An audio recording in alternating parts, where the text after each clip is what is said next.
Hi. I have been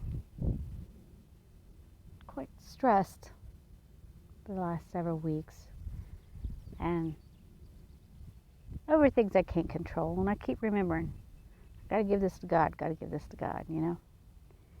We have a tendency to want to fix family or help them, especially with things that we know that we can't fix. It's in God's hands. We can't control, our children, our grandchildren. And in trying to control or trying to help as much as we can, not really control, but to help, you realize you need to back off. Let them do their own thing. They're adults. It's difficult, though, when you love somebody so much that you want to be involved in their life and you don't want to see them make the same mistakes you did. So today, of course, you can see, where am I at? Yep. I come to see Grandma and Grandpa. They are the fourth tombstone in the front. Think about right there. And my Uncle Harold is the third one. He's buried with his cousin. But I come out here sometimes to get clarity. But today I'm walking and just listening to the quietness of when there's not a plane going overhead and the cars going through. But in between those times, listening, I could hear Uncle Harold laughing at me. He had the goofiest laugh and the biggest buck teeth smile when he was happy. When he was happy, it was good. I had to move around the cemetery with some other people that come in to visit their loved ones, and or the graves.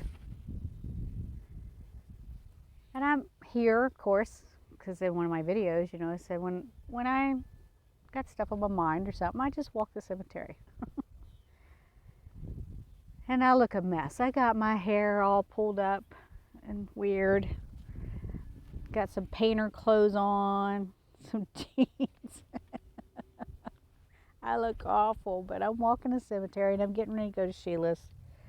I'm going to be finishing up a paint job that I'm doing for her. It's just so quiet. It seems a little chaotic. There's at home, there's guinea fowl going like crazy. Neighbors working on vehicles. And I'm going to show you this. It's an older couple that are over here decorating the grave, if I can get it switched. Older couple over there paying respects to one of the loved ones. So I was saying earlier, it's nice to see people paying respects to their loved ones. I'm going to cover this because the wind's blowing really good out here. I don't know if this will help any, but trying to, just walk in, clear my mind, focusing on different things that's not of the dead, no, of things that I need to deal with. So I come here and I noticed my cousin grave right here. This is Bobby Straub's grave, and he died in 2015. Yeah, 2015. And he was such a good man. And I think he's one of the ones where when I went to the funeral, it was light and there was no darkness about it at all.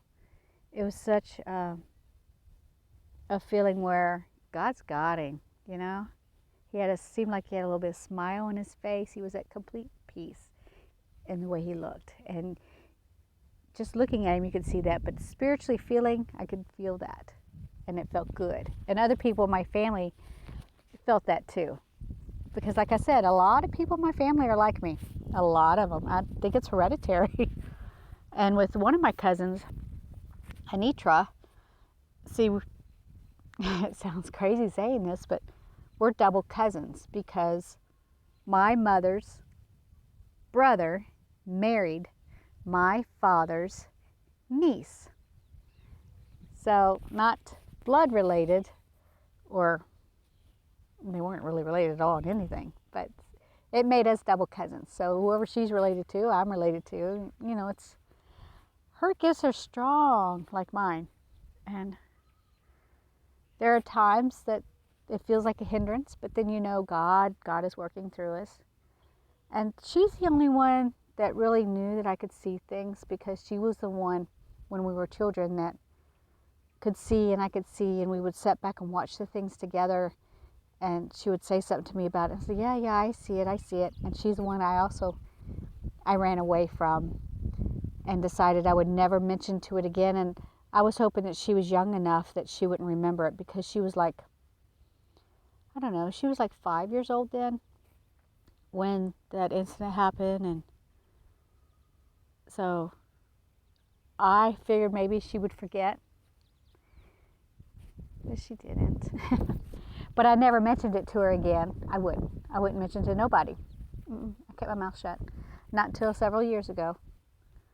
Well, I guess about 15 years ago, actually I've been out of school longer than that. I was in high school. Oh my gosh, I've been out of school. So I'll be 50 next month. So I've been out of school a long time. And I had confided in my friend that I could see a few things, but I never confided in anything else. She did not know the extent of the things that I could see.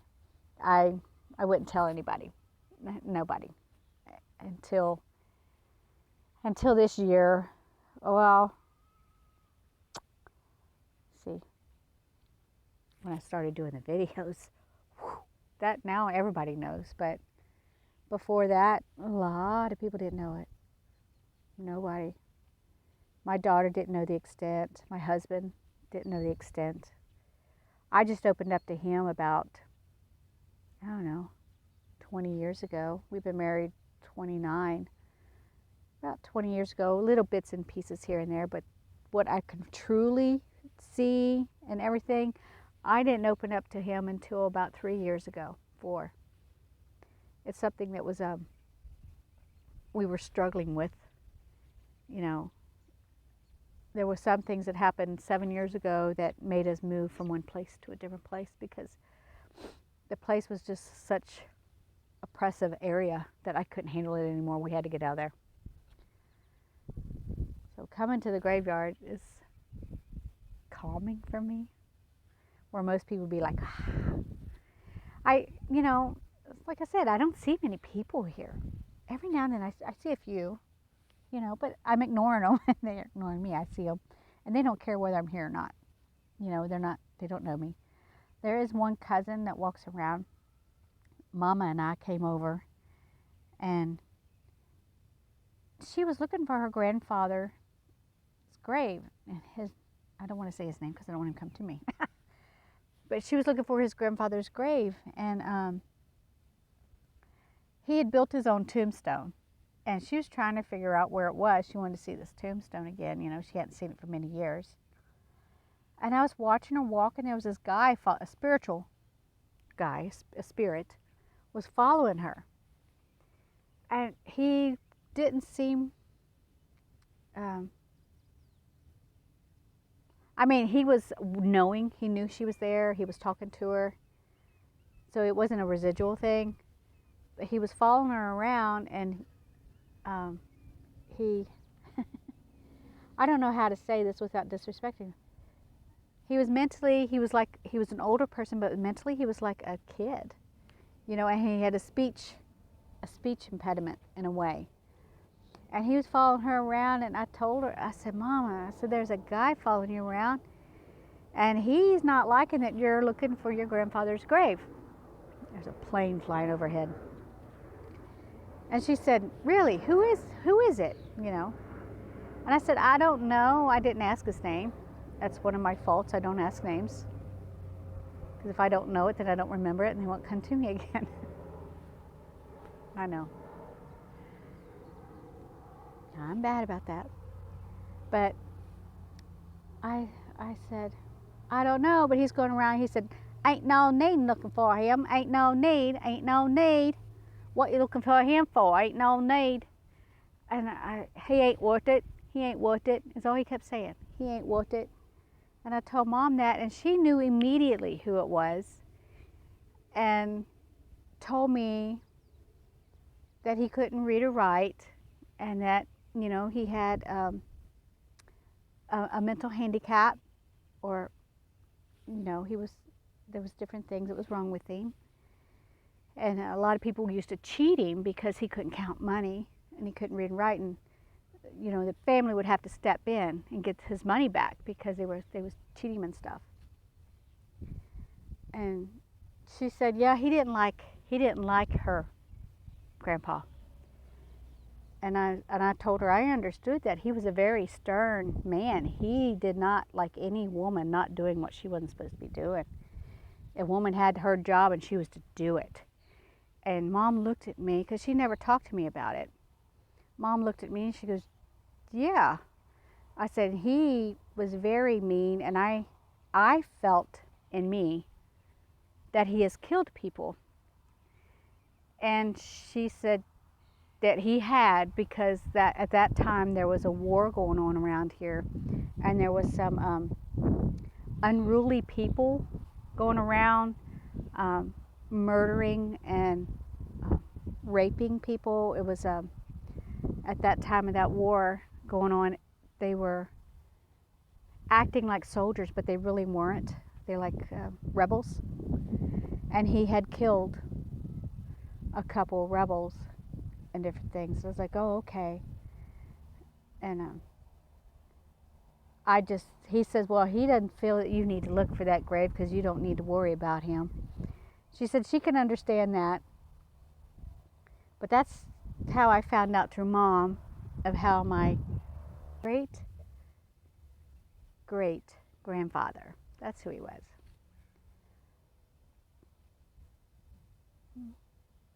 Yeah, my great grandfather. And she had heard stories about him growing up and stuff. My grandma Emma, she would go around.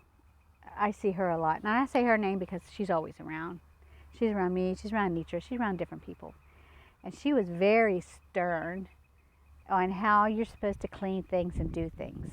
But it was the way she was raised by her father, which was this man and woman do what a woman does, and, you know.